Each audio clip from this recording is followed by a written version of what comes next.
जय हिंद दोस्तों। Economics world में आपका स्वागत है। मैं हूं doctor Rajiv Ranjan, assistant professor, department of economics, Deoghar college, Deoghar. दोस्तों, आज हम बहुत ही महत्वपूर्ण और रोमांचक विषय पर आपसे बात करूंगा।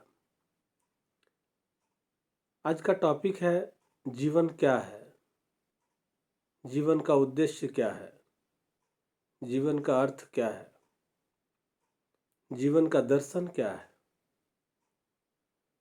हम अपना पूरा जीवन दूसरों को समझने में व्यतीत कर रहे हैं। हम अपने जीवन की अधिकांश ऊर्जा इस बात को जानने में लगा रहे हैं कि सामने वाला इंसान कैसा है, ऐसा है तो क्यों है। क्या कभी हमने यह सोचा है क्या कि मैं खुद के बारे में जानूं? हमारा जीवन क्या है, हमारे जीवन का उद्देश्य क्या है, हम इस जीवन में क्यों आए हैं, हम अपने जीवन में क्या कर रहे हैं, कहाँ जा रहे हैं। इस महत्वपूर्ण सवाल का जवाब कभी आपने ढूंढने का प्रयास किया क्या कि मैं कौन हूं, मेरे जीवन का उद्देश्य क्या है। जीवन अंग्रेजी में हम लोग लाइफ कहते हैं। ये क्या है लाइफ? अर्थात हमारे जन्म से मृत्यु तक की जो काल अवधि, कालखंड, उसी को जीवन कहते हैं। जन्म से मृत्यु तक की जो काल अवधि है वह जीवन कहलाती है, जो कि हमें का दिया हुआ ईश्वरीय उपहार है, ईश्वर प्रदत्त उपहार है। उपहार तो हम भी कई बार लोगों को देते हैं, आप भी देते हैं, लेकिन उसके बदले में फिर सामने वाला व्यक्ति, अगला व्यक्ति आपको कभी न कभी लौटाता है।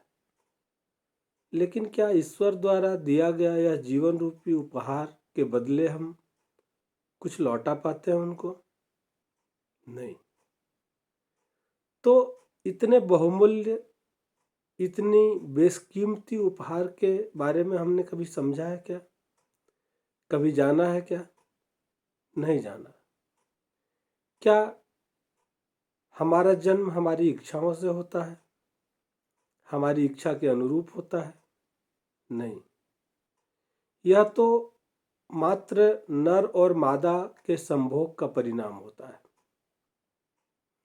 जो प्रकृति के नियम के अंतर्गत आता है, हमारी इच्छाओं के अनुरूप नहीं होता है। इसके अतिरिक्त जीवन का मुख्य अंग एक चेतन तत्व है, जो जीवन की सभी क्रियाओं का साक्षी होता है। हमारे जीवन की जो गतिविधियां हैं, जो क्रियाएं हैं, जो एक्टिविटीज है, उसका एक गवाह है। तो जीवन क्या है? जीवन के बारे में अलग अलग दृष्टिकोण है। इस बारे में हम सब के मन में कुछ न कुछ विचार, कुछ न कुछ आइडियाज होते हैं। जीवन के बारे में हम सभी का अपना एक नज़रिया, एटीट्यूड होता है। जो सफल लोग होते हैं, जो सक्सेसफुल होते हैं, वह जीवन को लेकर सकारात्मक नज़रिया रखते हैं, पॉजिटिव एटीट्यूड रखते हैं, पॉजिटिव एटीट्यूड फॉर लाइफ। और जो लोग विफल हो जाते हैं, फेल्योर हो जाते हैं, वह जीवन को लेकर नकारात्मक नज़रिया रखते हैं, जिसको हम लोग नेगेटिव एटीट्यूड फॉर लाइफ कहते हैं। तो ये पॉजिटिव और नेगेटिव क्यों होता है? आज तक बहुत से विद्वानों ने जीवन के बारे में, लाइफ के अनेक तरीकों को समझाया है। कोई कहता है जीवन एक खेल है, लाइफ इज ए गेम। कोई कहता है लाइफ इज अ स्ट्रगल। कोई कहता है लाइफ इज अ ट्रेवल। कोई कहता है लाइफ इज ए गिफ्ट। अलग अलग लोगों द्वारा जीवन को अलग अलग नज़रिए से समझा जाता है। जिस उपहार की बात मैं कर रहा था आपसे, वही ईश्वरीय उपहार है। पर हमारा ऑन व्यू है कि जीवन एक अवसर है जो ईश्वर द्वारा मिला है, जो ईश्वर प्रदत्त है, जो ईश्वर के उपहार के रूप में मिला है, जो उस शक्ति ने हमें दिया है जिसने इस संसार को बनाया है।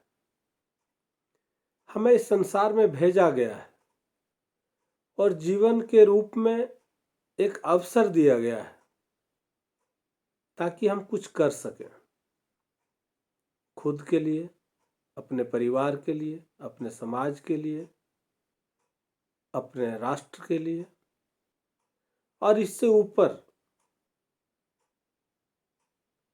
हम अपने व्यक्तित्व को जितनी ऊंचाई प्रदान कर सकते हैं, जहां तक ले जा सकते हैं। क्या कभी हमने इस अवसर का फायदा लिया क्या? मेरे हिसाब से सचमुच जीवन एक अवसर है कुछ करने का। जीवन एक अवसर है कुछ करने का जो हमारे लिए अच्छा और साथ ही दूसरों के लिए भी अच्छा हो। केवल अपने लिए नहीं, दूसरों के लिए भी अच्छा हो। अवसर के रूप में मिले इस जीवन को हम अच्छा और बुरा, या अच्छा या बुरा, एक चीज से बनाते हैं, वह है निर्णय लेना, डिसीजन। अगर हम डिसीजन अच्छा लेते हैं तो जीवन अच्छा बनता है। अगर हम डिसीजन गलत लेते हैं या बुरा लेते हैं तो जीवन बुरा हो जाता है। तो केवल एक चीज यह निर्धारित करती है कि हमारा जीवन अच्छा होगा या बुरा, क्योंकि जीवन बहुत ही सहजता का विषय नहीं है, बहुत ही सरलता का विषय नहीं है।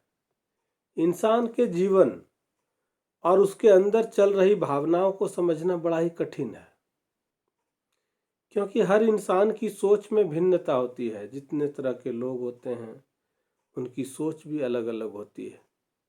इंसान स्वयं को नहीं समझ पाता है, जैसा हमने आज तक नहीं समझा, आपने अपने को नहीं समझा, आपने अपने जीवन को नहीं समझा, वैसे ही कोई भी व्यक्ति स्वयं को नहीं समझ पाता है। कई बार असंभव सा दिखने वाला कार्य जब आप कर देते हैं तो पता चलता है कि आपकी सोच आपसे ज्यादा शक्तिशाली है, आपकी सोच से ज्यादा शक्तिशाली आप हैं। इंसान किसी वस्तु या पद पाने की इच्छा से प्रयास करता है, वर्षों बाद, अनेक कठिनाइयों के बाद उसकी इच्छाएं प्राप्त होती है। प्राप्ति का सुख कुछ समय तक ही रहता है, उसके बाद उसे कुछ और चाहिए। यह इच्छा कैसे जन्म लेती है और कैसे खत्म हो जाती है, इसका भी पता हमें नहीं होता है।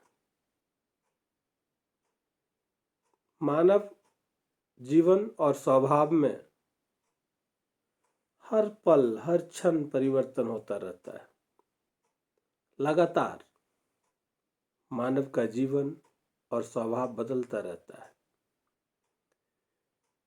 परंतु इस बदलते जीवन के स्वभाव और परिवर्तन में हमारा जीवन का लक्ष्य क्या है?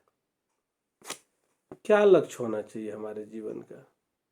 हमारे पास जो कुछ भी है उसके पीछे एक उद्देश्य है, और वह हम अपने उद्देश्य को पूरा करने के लिए उन कार्यों को पूरा करते हैं। इसका अर्थ यह है कि किसी भी कार्य को करने के लिए हम उसके पीछे एक उद्देश्य निर्धारित करते हैं, चाहे वह जाने या अनजाने में हो। लेकिन जीवन के बारे में क्या है? क्या हमारे जीवन का कोई लक्ष्य है? क्या हम आंखें बंद करते प्रवाह में चलते चले जा रहे हैं? क्या कभी आपने सोचा है कि यह प्रवाह कहाँ जाकर खत्म होगा? क्या आज आप जिस पड़ाव में हैं, जिस सोच के साथ जीवन जी रहे हैं, यह समय, यही सोच पूरे जीवन तक रहेगा? आज आपके सामने जो परिस्थितियां हैं, क्या यही परिस्थितियां संपूर्ण जीवन की काल अवधि में रहेगी? क्या वह मंजिल आपके लिए फायदेमंद है जिस मंजिल की तलाश में आप भटक रहे हैं? क्या उस रास्ते पर चलना आपके लिए सही है जिस रास्ते पर आपने चलना पसंद किया है? क्या होगा यदि यह प्रवाह गलत दिशा में जा रहा है? क्या आपने कभी अपनी सुरक्षा की परवाह के खिलाफ जाने की कोशिश की? लेकिन यह काम करने से पहले आपको यह जानना ज़्यादा जरूरी होता है कि आपकी सुरक्षा किस में है और क्या आप जहां हैं सुरक्षित हैं। चलिए, उसके लिए हम पहले यह समझने का प्रयास करते हैं कि मानव जीवन का लक्ष्य क्या होना चाहिए। मनुष्य जन्म होने के बाद, मनुष्य का जन्म लेने के बाद दो प्रकार के लक्ष्य जिन्हें पूरा करने के लिए आपको प्रयत्न करते रहने की आवश्यकता रहती है। पहला तो है कि आपको अपना जीवन इस तरह जीना है कि कोई भी जीवित व्यक्ति को आपके निमित्त से दुख न हो, आपके व्यक्तित्व से दुखी न हो, आपके कर्मों से, आपके द्वारा किए गए गतिविधियों से सामने वाले किसी व्यक्ति को दुख नहीं हो। आपको अपना समय उन लोगों की संगति में व्यतीत करना चाहिए या बिताना चाहिए जो आपके आत्मा की प्राप्ति, सज्जन के साथ तथा बुरी संगति, जिसको हम लोग कुसंग कहते हैं,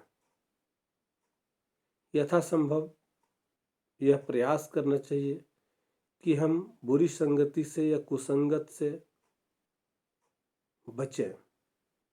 क्योंकि कहते हैं man is known by the company, व्यक्ति की पहचान उसकी संगति से होती है। इंसान जिस प्रकार की संगति में रहता है उसकी सोच वैसी होती है। लेकिन कई बार हम गलत सोच के लोगों के साथ रह करके भी यह प्रयास करते हैं कि हम अच्छा करें। कहते हैं कि it is good to be good for a good man, but it is bad to be good for a bad man. अच्छों के लिए अच्छा करना अच्छा है, लेकिन बुरे के लिए अच्छा करना बुरा है। तो हम अपने जीवन के उद्देश्य को समझें। पहला उद्देश्य क्या है? अच्छी संगति में रहना चाहिए, जीवन को सार्थक बनाने का प्रयास करना चाहिए, बुरे संगति से बचना चाहिए और आत्मीयता की, आत्मा की संतुष्टि के लिए जिस तरह के लोगों की आवश्यकता हमको जीवन में है उसके साथ रहना चाहिए। दूसरा लक्ष्य है जन्म मरण के बंधन से मुक्त होना। यह है मनुष्य जीवन कर्म के बंधनों से शाश्वत मुक्ति, जिसको हम लोग मोक्ष कहते हैं, मोक्ष की प्राप्ति हो गया। कई बार हम लोग चर्चा करते हैं कि फलाने को मोक्ष की प्राप्ति हुई। यह एक प्रयास है कि हम बार बार जीवन लेने की जो प्रक्रिया है, जीवन लेने की जो निरंतरता है, उससे मुक्ति कैसे मिल जाए, शाश्वत मुक्ति के लिए, हमेशा हमेशा के लिए। क्योंकि गौतम बुद्ध ने कहा था कि मनुष्य का जन्म लेना ही दुख का कारण है। जब तक हम विभिन्न जीवों में जन्म लेते रहेंगे तब तक कोई न कोई पीड़ा, कोई न कोई तकलीफ हमारे जीवन में रहेगी। और यह सार्वभौमिक सत्य भी है कि आपको उन वेदनाओं का, उन पीड़ाओं का सामना तब तक करना होता है जब तक आप किसी न किसी जीव में, चाहे वह मानव हो या अन्य जीव जंतु पशु पक्षी, किसी में भी आप जन्म लेंगे, जब तक जन्म का क्रम चलता रहेगा तब तक कष्ट अवश्यंभावी है। तो आत्मज्ञान प्राप्ति द्वारा केवल ज्ञान, पूर्ण स्वरूप की प्राप्ति कैसे हो, यह जानना जीवन का ध्येय होना चाहिए। यदि आप प्रत्यक्ष जीवंत ज्ञानी पुरुष जो पूर्ण स्वरूप या पूरी तरह यह अनुभव कर चुके हैं और दूसरों को भी पूर्ण आत्मस्वरूप का अनुभव ज्ञान प्रदान करने में दक्ष है, ऐसे लोगों से अगर मिल जाता है तो उनसे आत्मज्ञान प्राप्त करें। इसलिए मैंने कहा था कि अच्छी संगति होना आवश्यक है, अच्छे लोगों का साथ होना आवश्यक है जीवन में, फिर उनके सत्संग में रहें। अच्छी संगति मतलब सत्संग। और फिर आप जीवन के सभी लक्ष्य को पूरे कर पाएंगे जो अभी तक के आपके जीवन की उलझनें हैं उनको हल कर पाएंगे, उन समस्याओं का समाधान कर पाएंगे। क्योंकि हम अपने जीवन के दर्शन को जब समझने का प्रयास करते हैं या लोग जो हमको समझने का प्रयास करता है, वह पूर्ण रूपेण हमको नहीं समझ पाता है और न हम सामने वाले को पूर्ण रूपेण समझ पाते हैं। मैं वह नहीं हूं जो मैं सोचता हूं कि मैं हूं। मैं वह नहीं हूं जो मैं सोचता हूं कि मैं हूं, वह भी नहीं हूं। मैं वह भी नहीं हूं जो तुम सोचते हो कि मैं हूं। मैं वह नहीं हूं जो मैं सोचता हूं कि मैं हूं। मैं वह भी नहीं हूं जो तुम सोचते हो कि मैं हूं। मैं वह हूं जो मैं सोचता हूं कि आप सोचते हो कि मैं हूं। इंसान अपने जीवन में दुख नहीं चाहता। कोई भी इंसान वह नहीं चाहता कि दुख हो, लेकिन दुख में ही इंसान सही सोचता है और जीवन के सत्य को खोजता है। जीवन में सत्य क्या है, सत्य की खोज वह दुख में ही करता है। इसलिए इस दुनिया में बहुतों तरह के लोग आपको मिलेंगे, बहुत सारे व्यक्तित्वों से आपका मिलना होगा, और जब तक जीवन होगा तब तक आपको अच्छे बुरे दोनों तरह के लोगों का सामना करना होगा। इस दुनिया में जिस पर भरोसा करोगे वही धोखा देगा। ईमानदारी से मेहनत करोगे तो ईश्वर तुम्हें मौका देगा। इस दुनिया में एक अंधेरा सबकी आंखों में जो छाया, इस दुनिया में एक अंधेरा सबकी आंखों में जो छाया, जिसके कारण सूझ पड़े नहीं कौन हूं मैं, कहां से आया। कौन दिशा में जाना मुझको, किसको देख मैं ललचाया। कौन है मालिक इस दुनिया का, किसने रची है यह माया। दोस्तों, नया ख्वाब जन्म लेने से पहले ही मर जाता है। उदासियों का छाया जब जीवन में बढ़ जाता है। मैं जीवन के अर्थ और उद्देश्य और प्रासंगिकता पर चर्चा इसलिए कर रहा हूं क्योंकि परिस्थितियां बदलती है, स्वभाव बदलते हैं, समय बदलता है, उम्र के अलग अलग पड़ाव भी बदलते हैं, नए ख्वाब जन्म लेते हैं। पर जब विपरीत परिस्थितियां होती है, जब आपके विपरीत होगी परिस्थितियां, तो नया ख्वाब जन्म लेने से पहले ही मर जाता है। उदासियों का छाया जब जीवन में बढ़ जाता है। जिंदगी को समझना आसान कहाँ होता है, सिर्फ पाने की चाह में परेशान जहां होता है। दौलत बटोरने की मारा मारी है, पर किसी की नहीं मौत से यारी है। दौलत बटोरने की मारा मारी है, पर किसी की नहीं मौत से यारी है। इस जीवन को समझना, जीवन को सही दिशा में ले जाना, जीवन के अर्थ को अर्थपूर्ण बनाने का प्रयास करना, ये सब हमारा और आपका काम है। अगर हम जीवन को अर्थपूर्ण नहीं बनाएंगे तो फिर जीवन का अर्थ निरर्थक हो जाएगा। जीवन की परिभाषा लंबे समय से वैज्ञानिकों और दार्शनिकों के लिए एक चुनौती रही। आज तक किसी ने सही परिभाषा नहीं दी। यह आंशिक रूप से इसलिए क्योंकि जीवन एक प्रक्रिया है, पदार्थ नहीं।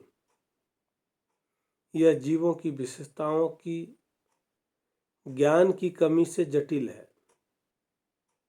यदि कोई है जो पृथ्वी के बाहर विकसित हो सकते हैं,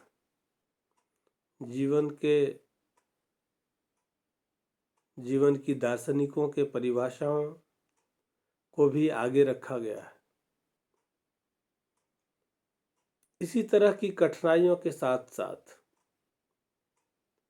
कैसे जीवित चीजों को निर्जीव से अलग किया जाए, जीवन की कानूनी परिभाषाओं का भी वर्णन और बहस की गई है। हालांकि ये आमतौर पर एक मानव को मृत घोषित करने के निर्णय और निर्णय के कानूनी प्रभाव पर ध्यान केंद्रित करते हुए यह माना गया है कि तब तक जब तक यह जीवन मृत नहीं घोषित हो जाए तब तक यह जीवन है, चाहे वह कानूनी तौर पर या स्वाभाविकता के तौर पर। लेकिन जीवन की व्यापकता को कुछ विचारों के बंधनों में बांधना उचित नहीं होगा। इसके दायरे बहुत बड़े हैं और जब आज तक किसी ने इसको सही नहीं परिभाषित कर पाया तो हमारे और आपके बस की भी बात नहीं है। लेकिन वैचारिक स्तर पर हम और आप जीवन को जितना समझ पाते हैं उसमें यह समझने का प्रयास करते हैं कि जीवन का अर्थ क्या है, उद्देश्य क्या है, मैं कौन हूँ, मुझे कहाँ जाना है, मुझे क्या करना है। ऐसे या इस प्रकार की चर्चाओं को मूर्त रूप देने के लिए हम सब लोग लगातार इस पर चर्चा कर रहे हैं। दोस्तों, अगर आपको हमारा विचार अच्छा लगे तो आप सब्सक्राइब करेंगे, शेयर करेंगे, कमेंट बॉक्स में अपनी प्रतिक्रिया लिखेंगे। बहुत बहुत धन्यवाद।